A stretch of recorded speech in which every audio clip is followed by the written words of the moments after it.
അയ്യോ എന്റെ ഈശ്വര, അയ്യോ എന്തിനാ ഇങ്ങനെ കസർത്ത് കാണിക്കുന്നേ? ഇനി ഇതിനകത്തൊന്ന് നടുവൊടിഞ്ഞ് വീണിട്ട് വീണ്ടും കിടപ്പിലാവാനാണോ? ഒന്ന് എഴുന്നേക്കാനുള്ള ശ്രമം നടത്തിയതാ സീമന്തിനി. ചെറുതായിട്ടൊക്കെ കട്ടിലൊക്കെ ഇങ്ങനെ പിടിച്ചു നിൽക്കാൻ പറ്റുന്നുണ്ട്. അടുത്ത ആളുള്ളപ്പോ ചെയ്താ പോരെ? വീണ് ഹോസ്പിറ്റലിൽ കിടന്ന എത്ര ദിവസം കൂട്ടു നിൽക്കണമെന്ന് അറിയാമോ? ഇക്കണക്കിന് കുറച്ചുകൂടെ വാർദ്ധക്യം വന്ന ഞാൻ പൂർണ്ണമായി കിടപ്പിലായി കഴിഞ്ഞാ എന്നെ ഏതെങ്കിലും കിടത്തുണ്ടെങ്കിൽ നീ കൊണ്ട് കിടത്തുമല്ലോടി. അച്ഛനും മോനും എല്ലാം കൂടെ ഒരുത്തനെ പിണക്കി ഉള്ളതും പോയി. അത് കുറച്ചൊന്നുമല്ല എന്നെ അലട്ടിക്കൊണ്ടിരിക്കുന്നത്.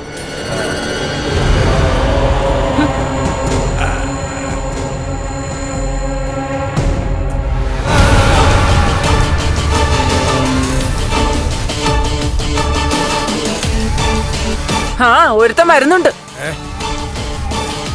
ഇവനിന് പുറത്തോട്ട് പോയി കഴിഞ്ഞാലേ ഏത് ഷേപ്പിലാ തിരിച്ചു വരണേന്ന് പറയാൻ പറ്റില്ല. ഒരുത്തനാണെങ്കി ഇവനെ നോക്കിക്കൊണ്ട് നടക്കുവാ. എടാ, അവൻ കയ്യും കാലും തല്ലി ഓടിക്കണ്ടെങ്കി വീട്ടിൽ തന്നെ ഇരിക്കടാ.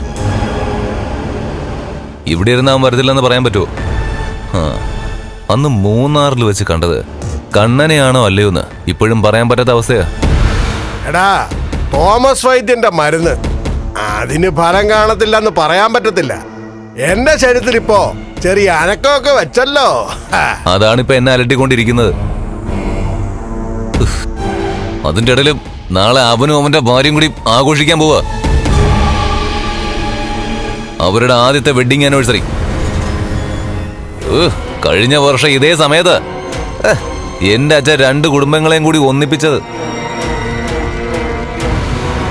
2 കല്യാണം ഒരുമിച്ച് നടത്തിയത്.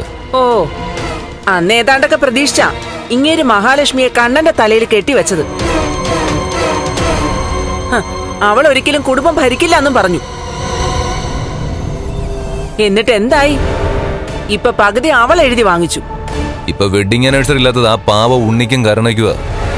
ഇടയ്ക്ക് ഞാൻ കരുണയുടെ മുത്തശ്ശിയെ വിളിച്ചായിരുന്നു. കരുണയ്ക്ക് ബന്ധം പിരിയണോന്നൊക്കെ ഉണ്ട്.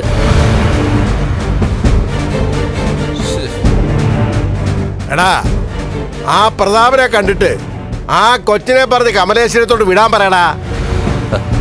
എന്റെ അച്ഛ അങ്ങനെ പറഞ്ഞാലൊന്നും അവള് പോകത്തില്ല. ഇപ്പൊ തന്നെ വേറൊരു സംഭവം കമ്പനിയിൽ നടന്നത് ഞാൻ പറഞ്ഞല്ലോ. ഇവിടുന്ന് വേറൊരുത്തൻ്റെ കൂടെ ഒളിച്ചോടി പോയി അവളെ ഉണ്ണിയുടെ കസേരയിലെ കയറ്റി ഇരുത്തിയിരിക്കുക. മഞ്ജുവിന്റെ താഴെയാണ് ഉണ്ണിയെന്ന് ഇതുവരെ കാരണം അറിഞ്ഞിട്ടില്ല.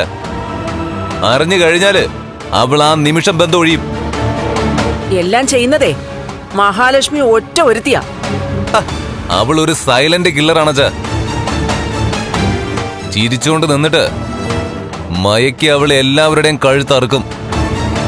എന്തൊക്കെ പറഞ്ഞാലും ദൈവം അവളുടെ കൂടെയാ. അതുകൊണ്ടാ ഞാൻ പലതവണ പറഞ്ഞത്, ഇനി അങ്ങോട്ട് കണ്ണനെയും മഹാലക്ഷ്മിയെ പിണക്കാതെ അവരുമായിട്ട് സന്ധി ചെയ്യാൻ. അതിന് ഞാൻ മരിക്കണോ അച്ഛാ? എന്നിട്ട് വേറൊരാളായിട്ട് വരണം. എന്റെ ജീവിതത്തിലൊരു ലക്ഷ്യമുണ്ട്.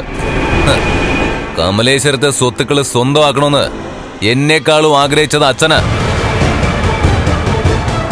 ആ മോഹം എനിക്കുണ്ടാക്കി തന്നതും അച്ഛനാ. ഇനിയിപ്പം മോഹിച്ച സമ്പത്ത് അങ്ങനെ കൈവിട്ടു കൊടുക്കാൻ പറ്റില്ല അച്ഛാ. അതേത് വിധേനെ ഞാൻ കൈക്കലാക്കിയിരിക്കും.